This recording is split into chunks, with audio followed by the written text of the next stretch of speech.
the seated back row machine. Very, very popular at the minute. Don't know why everybody seems to be doing this wrong. It's not that hard. I don't know when they invented this machine, don't know when it was made, but they made it pretty decent. It's kind of good. I don't know which brand this one is. I'm not bothered about the brands. We're not here to sell brands. When you sit on it, I always try to make sure that the seat is at its highest level. So this one here, it's on the highest level. I always make sure of that. Now, there's usually a pad over here to rest your chest on. I believe there was actually a pad here, but I can see the holes where it was taken off. I don't know where it's fallen down or whatever. But anyway, so you can always rest into a pad that's normally here. And you can stand up on this one as well, or you can put your feet forward. I tend to keep my feet on the floor. And it's very simple. There's handles inside, there's handles outside. You can use both. Use the handles on the inside for this one. And if you want to do them one at a time, actually, you see that there is a little bit high. I want to keep this in line with my elbow. So I think that would be perfect. So I'm going to stand up and do this, because this is actually the highest the seat goes. Now you see there, I just figured it out. I've not done this exercise, I've never done this machine before. First time I've come here, a couple of things you don't want to do is you don't want to be too over it. You don't want to be like this. So standing up here, that is perfect. So this bit here, pretty much parallel to the floor. That is what I suggest. I could come on my tiptoes a little bit. I think that's the perfect position, yeah. There's not many points over here, guys, you need to take home. It's not a fucking rocket science. This isn't something that you've got to reinvent. You haven't got to stand back over here and to do this. In fact, I have seen some people do this on certain machines, and I'll show you what it does. If I'm over here and there's a lever at the front over there, by the time I do this, the weight's less. You see this weight here? There's nothing. I could do that with one finger. Literally, just one finger. So it lessens the weight. Whereas here, that's a little bit harder. So those people you see standing away from the machine, all they're doing is loading the weight up. So it looks more better. I don't know whether it's for Instagram or whether it's for their ego or whether they feel they're gonna build more of a back. But if you think about it, the mechanics of the machine, this is basic physics, guys. I didn't even go to school and I know this. If it's over here, at the lowest point, it's gonna be really heavy. As it comes to here, it's gonna be really, really light. So, how to make this exercise hard? Get as close as possible.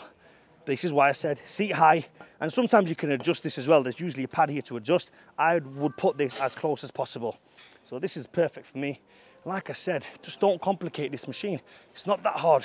Going all the way in, stretch. What you don't want to do over here, I'm not going to say the word scap. We don't want to pull it out, and you don't want to retract over here, scapula down, and do this shit. You see this?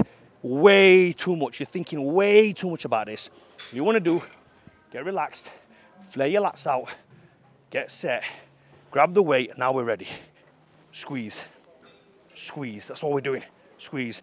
Now we're not extending all the way with the arms, so I'll just show you that.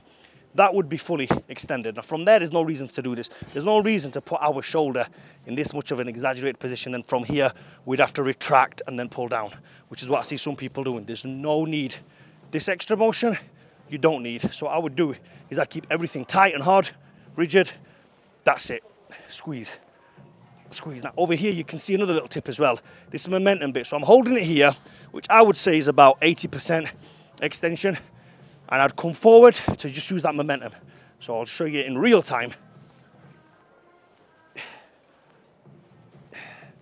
There you go, all the way. And that is how you use a little bit of momentum to get a lot done. What you don't want to be doing is this.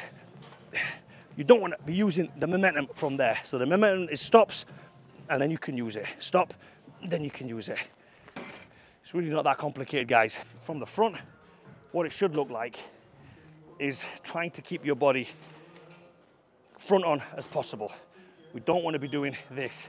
We're not twisting and turning, and we're not doing this at the end. So a lot of people do is when the weight gets heavy, they tend to get themselves in like an advantageous position here, and they're using their body to twist the weight over here. You want to keep as upright and as straight from the front as possible. So if you're watching from the front, this is what it should look like. And again, that exaggerated motion there, that little bit of momentum should only be used for extending a set, or if you're going really heavy, that's when you can use that momentum. Otherwise, squeeze, pause, squeeze, pause. Very simple. Again, can't emphasize it enough. These machines are made pretty well. I would say 9 out of 10 machines that I've seen of the seated back row, the standing back row in this case is over here, they're made pretty decent. There's no need to alter it. There's no need to put certain things onto this machine. Definitely don't need to use cables. There's definitely no need to use bands. No need to use chains. No need to stand away from the machine. No need to use these other exaggerated handles. I keep seeing these D handles that people are attaching to a normal handle. Now imagine attaching a handle to a handle. Now, if this isn't great, this is a good handle, use that handle. This is not a good handle, use that handle. There's so many handles. And if the machine doesn't have a handle, maybe use a different machine. But when you start attaching handles to handles, it gets a little bit ridiculous, guys. And another thing as well, which I hate, is this. This is not a machine to be doing this on. Slow and steady, squeezing and all this kind of shit. This is a powerful machine. The back is a big exercise, a big muscle. We want to use explosive power, under control. Don't just chucking the weight around. Under control, explosive power with good technique. That is how you're going to build a solid back. If you want tips like this, guys, subscribe, comment down below. And if you want any coaching or training programs, head over to fadihussein.com. And the links are also in the description.